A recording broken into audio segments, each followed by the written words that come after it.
बिस्मिल्लाहिर्रहमानिर्रहीम, अस्सलाम वालेकुम। मैं हूँ आपकी मेज़बान आसिफ। नाज़रीन, कराची में जिस तरह से आए रोज़ बढ़ते हुए स्ट्रीट क्राइम जो है उसमें फिर से इजाफा दिखने में आ रहा है।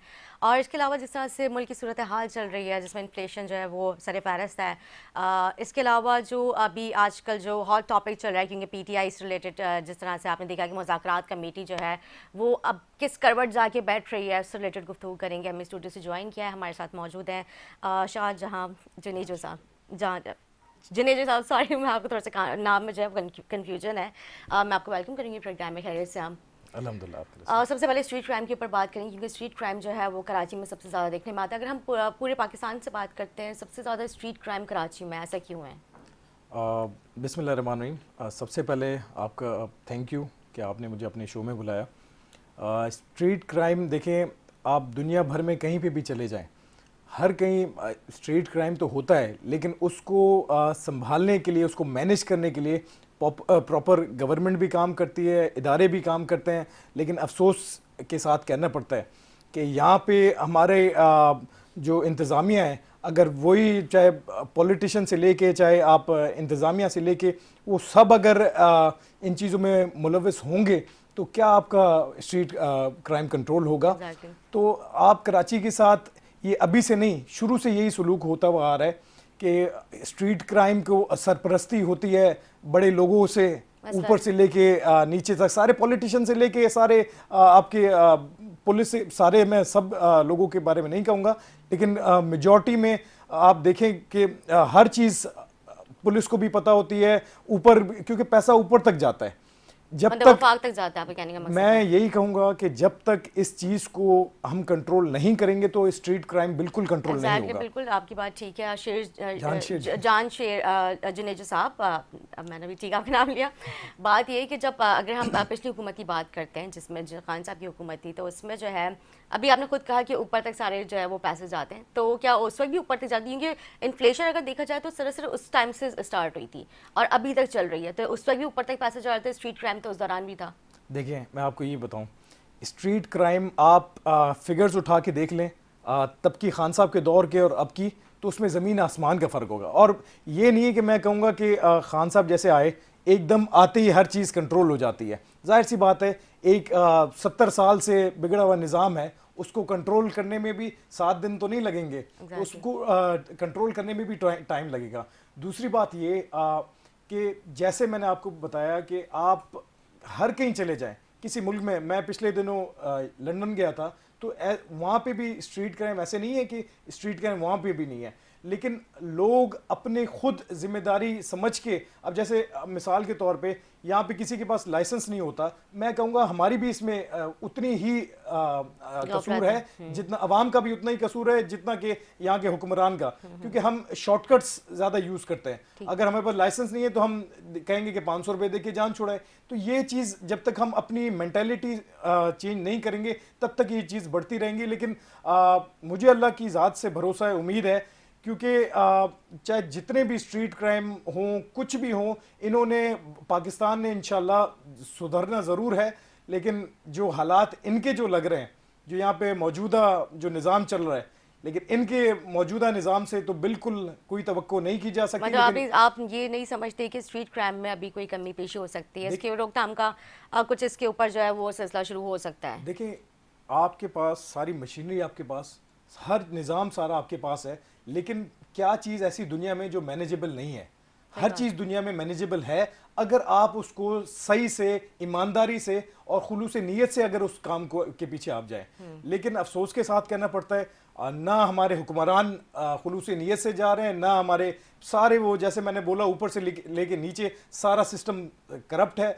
तो इंशाल्लाह मैं तो होप, यही अल्लाह से उम्मीद भी करूंगा कि ये जल्द इसका खात्मा होगा, ताकि ये इंशाल्लाह होप बाकी सो, चीज़ें अल्लाह भी करे ऐसा कंट्रोल हो हो। सके। क्योंकि हम तो रोज़ देख रहे हैं, तकरीबन हर डेली बेसिस पे जो है जी तीन बिल्कुल। चार जो इस तरह के जो केसेस हैं, रिपोर्ट्स हो रहे हैं, और इसमें शहरियों की भी जान जो है वो जा रही है। तो मतलब नुकसान बिल्कुल। तो आवाम का हो रहा है। इसमें हुक्मरान तो जाहिर सी बात है अपने दफ्तरों में जब वो ठंडे इसी के मज़े ले रहे होते हैं, लेकिन जो सर्वाइव करना पड़ता है वो आवाम को करना पड़ता है। तो देखिए, ये कराची हब है, और पाकिस्तान में अब कराची की जो वैल्यू है, क्योंकि सारा माशी हब आपका कराची है, और आप अगर कराची कंट्रोल नहीं करेंगे तो ये मुल्क आपसे कैसे कंट्रोल होगा। तो ये स्ट्रीट क्राइम पे मैं यही बोलूंगा कि इस पे भरपूर तरीके से इसको रोकना होगा।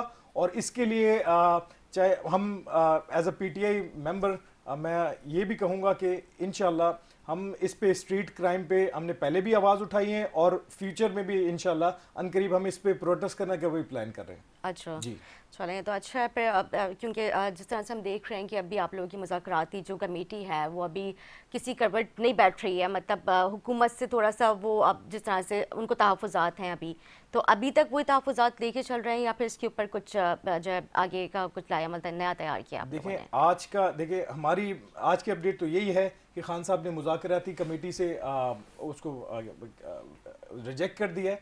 उसकी रीज़न ये है कि मुज़ाकराती कमेटी जो है वो खुद सीरियस नहीं है। ये कैसे सीरियस होंगे? हमने सिर्फ 2 डिमांड रखी, 26 नवंबर और 9 मई पे जुडिशल कमीशन बनाना।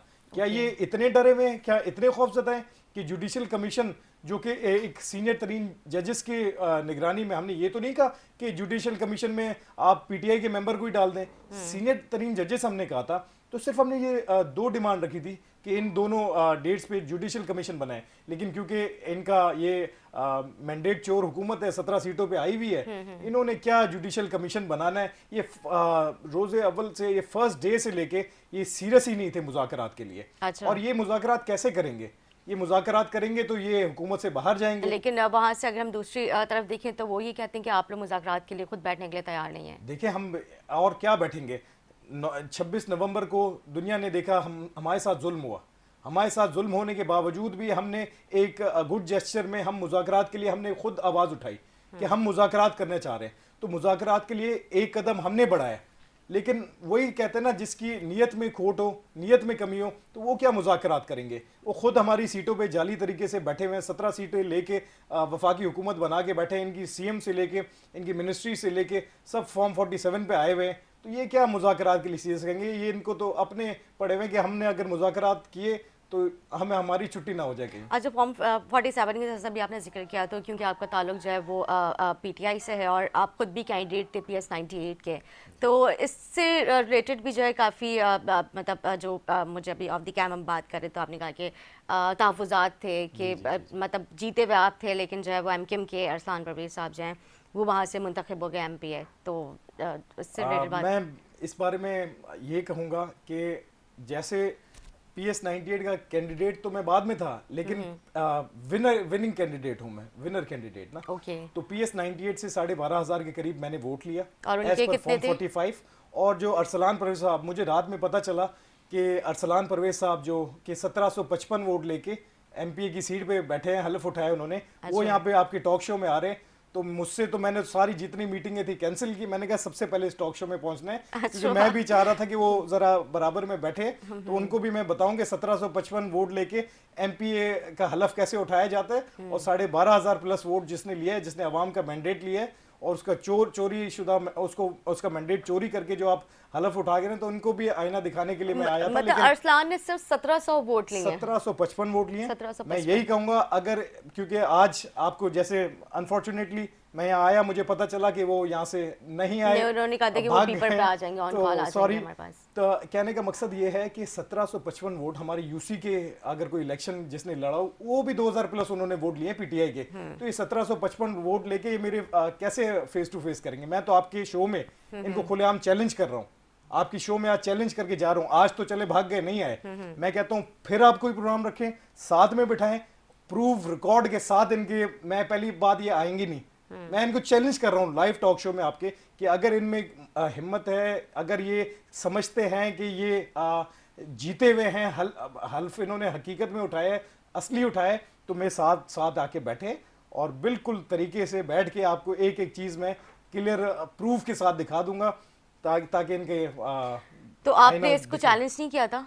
मैंने, मेरे ट्राइब्यूनल में केस चल रहा है। अच्छा, मैंने इस्लामाबाद में भी उसमें इलेक्शन कमीशन में भी केस किया, मैंने यहाँ सिंध हाई कोर्ट में भी केस किया और इलेक्शन कमीशन में भी केस किया। देखें, अफसोस का मकाम ये है कि मेरे साथ, मैं आपको क्लियर बताऊं कि मेरे साथ जमात इस्लामी सेकंड नंबर पे आए। वो जमात इस्लामी 6000 प्लस वोट थे, उन्होंने भी एफिडेविट जमा करवाया, वीडियो मैसेज दिया कि ये जीते हुए कैंडिडेट ये है। अब ये जुल्म चल रहा है, फिर भी 1755 वोट जिसने अवाम ने जिसको मैंडेट नहीं दिया और उसको उठा के असेंबली में डाल दें, ये मुल्क के साथ ज्यादती है। अगर मिसाल के तौर पे मैंने 12,500 करीब वोट लिए हैं, अगर अरसलान ने 12,000 या 11,000 लेते, चलो 10,000 लेते, तो समझते आपने 2-3 हजार वोट दे दिए, हम भी सदके में दे देते, चले आप जाके असेंबली में बैठे। 1755 वोट लेके लोग सुबह से लेके, मेरे हल्के के लोग, मैं सलाम पेश करना चाहता हूँ, सुबह से रात तक बगैर निशान ढूंढते हुए लाइनों में, धूप में, इन्होंने हर मुश्किल सह के इन्होंने वोट किया। और वोट करने के बाद जब रिजल्ट आता है तो एक फॉर्म 47 जारी कर दिया जाता है जिसमें अरसलान परवेज को जिता दिया जाता है। तो ऐसे जाली, इसमें कोई दिल में मेरे कोई वो रंज नहीं है, क्योंकि ये निज़ाम मुझे पता है इस निज़ाम ने ख़त्म होना है, क्योंकि हम हक पे खड़े, हम सच पे खड़े। एक सीट के ऐसी 10,000 सीटें खान साहब पे कुर्बान है, क्योंकि खान साहब की वजह से हमें इज्जत मिली है, और इंशाल्लाह अल्लाह ने चाहा तो अल्लाह खान साहब को जरूर सुरखरू नहीं, करेंगे। और ऐसे हमारी लोग टीम जरूर अरसान परवीन साइड साहब में से रब्ता जाएंगे। करने की कोशिश करती है, जैसे उनसे रब्ता होता है तो हमारी पूरी अल्लाह कोशिश करे, है कि होप इस सो। वाले से उनसे जो है वो जो उनका मौक़िफ़ है वो भी हम ले, क्योंकि फिर क्लियर होनी चाहिए चीज़ें, क्योंकि एक तरफा बात जो है फिर वो बोलेंगे कि आप लोगों ने मेरा अगेंस्ट प्रोग्राम किया। मैं तो चाह रहा था कि वो बराबर में बैठे, मैं तो मेरी तो ख्वाहिश इसी ख्वाहिश से आया था कि मुझे पता चला कि आज आ रहे हैं, नहीं, उनका लेकिन बिल्कुल कंफर्म था। उनकी मेरे खास खाला की कोई वो इमरजेंसी वहाँ पे जो है वो अल्लाह डेथ हो करे गई है, तो वहाँ इमरजेंसी पे चले हकीकत गए। में हो, लेकिन अल्लाह उनको, अगर हकीकत में इमरजेंसी है तो अल्लाह उनको सब्र दे। लेकिन नेक्स्ट टाइम के लिए फिर जो है, बिल्कुल मैं जब भी बिल्कुल आप बुलाएंगी मैं आने के लिए तैयार बिल्कुल हूँ। इंशाल्लाह डेफिनेटली। एक शॉर्ट ब्रेक लेंगे, ब्रेक के बाद हाजिर होंगे हमारे साथ।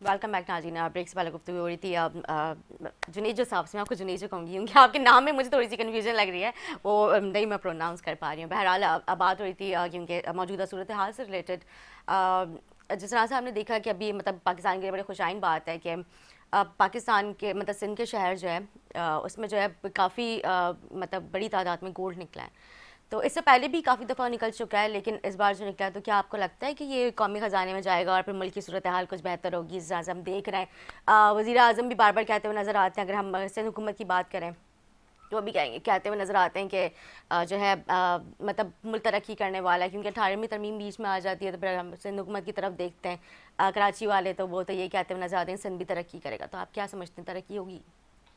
देखिए, हम तो दुआ करेंगे अल्लाह करे तरक्की हो। हमारा मुल्क है, हमारा सूबा है, हमारा शहर है, तो हमारी तो ये दुआ होगी कि अल्लाह करे ये मुल्क तरक्की करे। और रही बात कि गोल्ड निकला है, तो अल्लाह ने इस मुल्क को ऐसी काफ़ी चीज़ों से नवाजा है, बहुत सारी तो चीज़ें, जो बहुत नेमतें दी दुनिया हैं। के यकीन करें कि काफ़ी मुल्कों में नहीं है। बिल्कुल। चाहे आप गोल्ड उठाएं, चाहे आप कोल उठाएं, चाहे आप, मैं कहूँगा बलूचिस्तान आप देखें, अगर कुछ भी आप खोदें तो पता नहीं क्या क्या निकल आता है बिल्कुल। ना। इस नए नए किस्म के मतलब नायाब किस्म के पत्थर ऐसे ही निकलते है, हैं जो कि उनकी काफ़ी लाखों में मालियत होती बिल्कुल है। ऐसे ही। लेकिन अफसोस के साथ ये कहना पड़ता है कि ऐसी चीज़ें माजी में भी काफ़ी निकली हैं, लेकिन वो फिर इस मुल्क के ख़जाने में अल्लाह करे जाए। ये होता ऐसे नहीं है कि निकलती ज़रूर हैं, वो अल्लाह की तरफ से इस मुल्क पे मेहरबानी ज़रूर होती है, लेकिन अफसोस के साथ फिर ये काम जो आती है, जो यूज़ होता है, फिर या तो फिर दुबई में या तो फिर यूके में या कहीं जायदादों बनाने में फिर काम आ जाती हैं। लेकिन हम यही दुआ करेंगे कि अल्लाह करे ऐसा ना हो। ये मुल्क की चीज़ें जो मुल्क में निकले, इस मुल्क को तरक्की दे, ताकि हम असल में क्या ये सोचते हैं कि भाई हमारा भला हो, ये नहीं सोचता कोई कि इस कौम का भला हो, इस मुल्क का भला हो। लेकिन इंशाल्लाह मैं आपको वही कहता हूँ ना, आखिर में एक ऑप्टिमिज्म, एक पॉजिटिविटी जो हम, क्योंकि हम मायूस नहीं है, अल्लाह की ज़ात पे भरोसा है कि अल्लाह ने इस मुल्क को सुधारना है। बिल्कुल। तो ये जितनी चीज़ें भी निकली हैं या फ्यूचर में भी निकलेंगी, इंशाल्लाह अल्लाह करेगा इनके हाथों नहीं तो किसी अच्छे हाथों में आके इस मुल्क पे लगेंगे इंशाल्लाह। नहीं बिल्कुल, इस पर बात करेंगे। इससे पहले हमारे साथ टेलीफोन कॉल पे मौजूद है PS98 से MP अरसलान परवेज साहब। अरसलान परवेज साहब, क्योंकि ज़ाहिर बात हो रही है आपके हल्के से रिलेटेड और उनकी मसाइल से रिलेटेड, तो हमें स्टूडियो से हमारे साथ भी मौजूद है PTI से कैंडिडेट जो थे जुनेजो साहब। तो वो भी जो है, लेकिन वो चैलेंज करते हुए नज़र आते हैं। वो कहते हैं एक तो कारकर्दगी अपनी जगह, लेकिन जो इलेक्शन रिलेटेड जो मामला थे उसमें वो कहते हैं जीता हुआ कैंडिडेट में हूँ। आप क्या कहेंगे इससे रिलेटेड? बिस्मिल्लाहिर्रहमानिर्रहीम। आप सबको मेरी तरफ से अस्सलाम वालेकुम। देखें, जो ये पीटीआई के कैंडिडेट हमारे भाई जुनेजो साहब बैठे हुए हैं, ये जो बात कर रहे हैं, देखें पहले गवर्नमेंट पीटीआई की तकरीबन 3.5 साल रह चुकी है, सही है। 3.5 साल में कराची को क्या डिलीवर कर दिया, कौन सा ऐसा प्रोजेक्ट लेकर आ गए जो यहाँ पे कराची आगे बढ़ा, जिससे तरक्की की कराची ने। कोई ऐसा काम नहीं किया गया कि जिससे कराची में कोई प्रोजेक्ट आए या यहाँ पे लोगों को फैसिलिटीज मिले। ठीक है जी जी। हेलो जी जी जी। तो ये सारी सूरत हाल है। अभी देखें ना, अभी मैं आपको बताऊं, पीपल्स पार्टी की गवर्नमेंट है। आप ये देखें कि यहाँ पे इस मुल्क का ये हाल कर दिया, शहर का ये हाल कर दिया है कि कराची यूनिवर्सिटी जो सबसे बड़ी जामिया है, सही है, वहां पे भी आप देखें कि प्रोफेसर के लिए PhD होना जरूरी है अगर प्रोफेसर की जॉब पे कोई लगेगा, सही है। और वाइस चांसलर के लिए यहाँ पे PhD होना जरूरी नहीं है, जो जामिया का सरबराह होता है, सही है। तो यहाँ पे इस मुल्क में तो ऐसा बेड़ा गर्क करके रखा हुआ है, चाहे वो पीपल्स पार्टी गवर्नमेंट हो। पीपल्स पार्टी गवर्नमेंट तो आपके सामने 16 साल से मौजूद है ना यहाँ पे। बिल्कुल अरसलान परवेज साहब, आपकी बात अपनी जगह बिल्कुल दुरुस्त है। अगर हम इन सारी बातों पे आते हैं तो फिर तो मैं भी आपसे सवाल करने की राइट रखती हूँ, क्योंकि हुकूमती जो मामला जो होते हैं उनमें तो मेरे ख्याल से आप लोग भी उस हुकूमत का हिस्सा होते हैं। 18वीं तरमीम को अगर आप बेस बना के कहते हैं कि सिंध गवर्नमेंट जो है उनकी कारकर्दगी मतलब ना अहल है, वो कुछ नहीं कर पा रहे हैं, तो वो एक अलग टॉपिक को, उस पर हम आएंगे। लेकिन जो मेरा क्वेश्चन था, हम वापस उस पर आते हैं कि जो जुनेजो साहब है वो ये कह रहे हैं कि आपकी जो वोट्स की जो काउंटिंग थी और उनके वोट्स की जो काउंटिंग थी, अगर इन दोनों में कंपैरिजन किया जाए तो विनर जो है वो ये है। आप क्या कहेंगे इस हवाले से? देखिए, मैं इस पे ये कहूंगा कि जो भी हारता है ना इलेक्शन में, सही है, जो भी उम्मीदवार हारता है ना, हारने के बाद वो यही रीजन लाता है कि हमारे वोट ज्यादा थे। 1755 वोट लेना दूसरी बात होती है, 12,500 प्लस वोट और 1755 में बहुत ज्यादा फर्क होता है असलान भाई। 1755 वोट और 12,500 में जमीन आसमान का फर्क होता है। अवाम ने मैंडेट दिया है तो उसको तस्लीम करे, जिसको मैंडेट दिया उसको तस्लीम करना चाहिए। जिसके वोट ज्यादा थे वो सीट पे मौजूद होगा। आपके प्रोग्राम में चैलेंज कर रहा हूँ, आए मेरे बराबर में। आज प्रोग्राम था ना, आज आए, नेक्स्ट कल का रखें, परसों का रखें, बराबर में बिठाएं। हम पब्लिक के सामने लाइव टॉक शो में बताऊंगा कि इनके कितने वोट हैं और कितने नहीं। 1755 एक यूसी का चेयरमैन हमारा वोट उससे ज्यादा लेता है। 1755 वोट लेके MP का हलफ उठा रहे हैं। मैं तो कहता हूँ उनका जमीर कैसे मुतमईन होता है, ये सोते कैसे होंगे रात में? आज का नहीं है, ये शुरू से होता हुआ है, सही, हर इलेक्शन में होता हुआ है। तो हर इलेक्शन में ये नहीं होता है 12,500 और 1755 वाला MP बन के बैठा हो जबरदस्ती।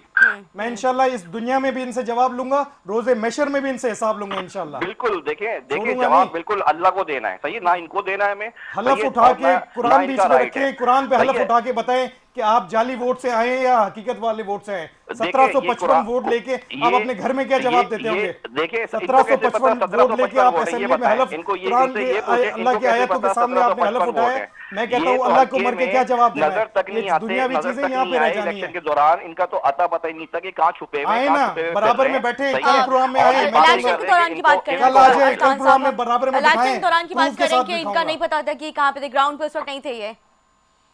जी दोबारा बोलिएगा जी। मैंने कहा आप इलेक्शन के हवाले से बात करें ना आप, कि ये उस ग्राउंड पे मौजूद नहीं थे। जी बिल्कुल, इलेक्शन के दौरान तो छुपे हुए फिर रहे थे, ये ग्राउंड पे क्या मौजूद होंगे, 12,500 वोट लिए और आप जाहिर थे तभी आपने 1700 वोट लिए।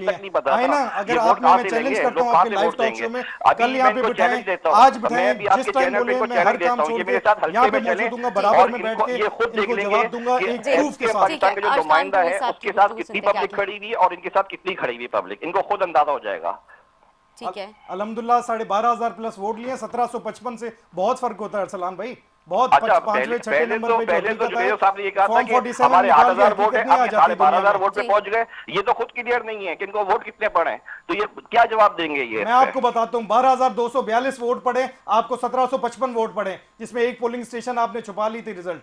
उसके बाद ये रिजल्ट पड़े, प्रूफ के साथ यहां रखूंगा, आप आए मेरे बराबर में बताता हूं। अच्छा, तो आप ये बताएं ना, इलेक्शन कमीशन या अदालतें क्यों नहीं फैसला दे रही हैं? उनसे आप क्यों फैसला क्यों फैसला नहीं दे ले रहे? रही, आप गए हुए छोड़े ना क्या केस बात में, कर रहे आप क्यों हैं नहीं आप? फैसला आए ले ना, रहे? मैं आपको चैलेंज दे रहा हूं, मेरा चैलेंज एक्सेप्ट करेंगे? आएंगे इनके प्रोग्राम बिल्कुल में मैं आपका बैठ के चैलेंज प्रूफ एक्सेप्ट के साथ करूंगा, दिखाएंगे बिल्कुल मैं लोगों आपका को। चैलेंज एक्सेप्ट करूंगा, और आप भी मेरा चैलेंज आ एक्सेप्ट रहे करें, हैं आप कल, हल्के आए में आए कल, और मेरे आप साथ प्रोग्राम आप टाइम एरिया में रखें, चलें। ये आ रहे हैं, आज आ नहीं सके। ठीक है। मैं इनकी तरफ से मैं माजरत खाऊं कि ये आज आ नहीं सके। अगला जो टाइम ये बताएंगे, मैं सब 2 घंटे पहले यहाँ पे मौजूद हूँ आपके ठीक पास। है। ठीक बिल्कुल है। मैं आपके साथ वहां पे मौजूद हूँ, आप बेफिक्र रहें चीज से। जुनेजो प्रूफ के साहब साथ देखिए, इंशाल्लाह आपको मैं यहाँ पे बिल्कुल मैंने हम बताऊंगा। इस आपको पहले ही गुफ्तगू बोला ना करेंगे कि जी। हारने वाला शख्स कभी ये नहीं बोलेगा कि मैं हार गया, सही है, कभी भी नहीं बोलेगा, तो सही है। जो भी 1755 हारता है साढ़े शख्स, 12,000 वो में उसका जमीन रोना आसमान का यही फर्क है होता भाई। है कि तो मेरे ये वोट कोई ज्यादा ये थे, नहीं है कि अगले आपने को 10,000 गलत वोट लिए हो तरीके तो से मैं जितवा बोलूं दिया कि गया। भाई आप ये ऐसा जीते हैं, कुछ भी चले। नहीं है। 1-2,000 सही का है, फर्क इंसान होता, की मैं खुद ही आपको एबिलिटी दे होती देता है, इंसान कि का 2,000 अपना ले एक लें, जाए एक एमपीए बना। इलाके में किरदार होता है, उस हिसाब से पब्लिक आवाम उसको वोट देती है और असेंबली उसको में सीट पे हराम की नुमाइंदा जी। तनख्वाहें मुंतखब लेके आप करती क्या है। अवाम का सुधारेंगे? आपको ठीक है, 1755 अरसान वोट परवेज साहब, लेके। बहुत शुक्रिया, आपने टाइम दिया। जो हम आपका भी शुक्रिया अदा करूंगी, आप लोगों ने टाइम दिया। उम्मीद करती हूँ नाज़रीन को हमारा प्रोग्राम अच्छा लगा। इसी के साथ अपनी मेज़बान अदा सकते हैं इजाज़त। मुझे, मेरे मेहमान को, मेरी टीम को दुआ में याद रखें। अल्लाह हाफ़िज़।